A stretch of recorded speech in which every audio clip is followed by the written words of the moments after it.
MMTS train లో యువతిపై ఓ యువకుడు అత్యాచార యత్నానికి పాల్పడిన ఘటన హైదరాబాద్ లో వెలుగులోకి వచ్చింది.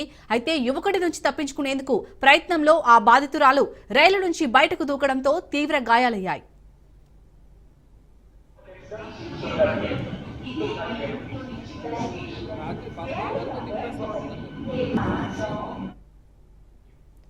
అనంతపురం జిల్లాకు చెందిన యువతి మేడ్చల్లో ఓ ప్రైవేట్ సంస్థలో ఉద్యోగం చేస్తోంది.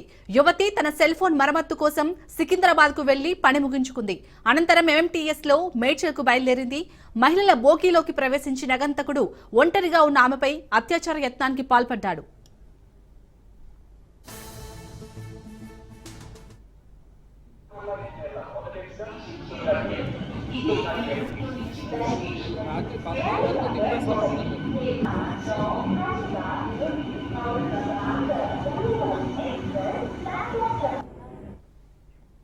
కోంపల్లి సమీప ప్రాంతంలోని రైలు బ్రిడ్జి వద్ద కింద పడి గాయపడిన ఆమెను గాంధీ ఆసుపత్రికి తరలించారు.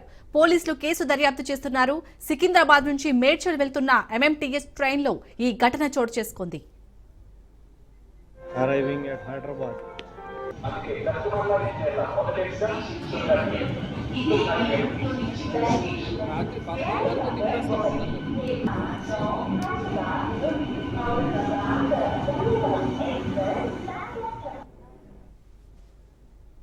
డైలీ అప్పటి నుంచి వీకెండ్ కావడం వల్ల బయటకు వెళ్ళి అక్కడ తిరిగి గ్లాస్ వేయించుకోవడం వచ్చింది.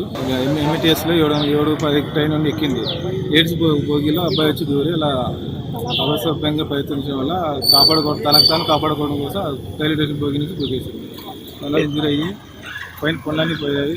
సర్జరీ చేయని చెప్పారు. మన నైట్ 8:30 హాస్పిటల్ ఎప్పుడు తీసుకొచ్చారు? హాస్పిటల్ 10:30 అమ్మాయి కాల్ చేసినా ఎవరు చేసినా 2 hours వరకు రెస్పాన్స్ కాలేదు. నెగ్లెక్ట్గా ఉన్నారు. రైల్వే సెక్యూరిటీ పెంచాలని కోరుకుంటున్నారు. జరిగిందంటే వేరే ఎంతమంది అమ్మాయిలు జరిగింది తెలియదు కదా, వాళ్ళంతా బయట పడలేదు కాబట్టి తెలియడం లేదు. ఇలా వేరే వాళ్ళకి ఎవరు జరగకూడదని సెక్యూరిటీ పెంచాలని కోరుకుంటున్నారు. నార్మల్గా ఎక్కువ దౌడలు సర్జరీ చేయాలన్నారు. సీరియస్గానే ఉంది.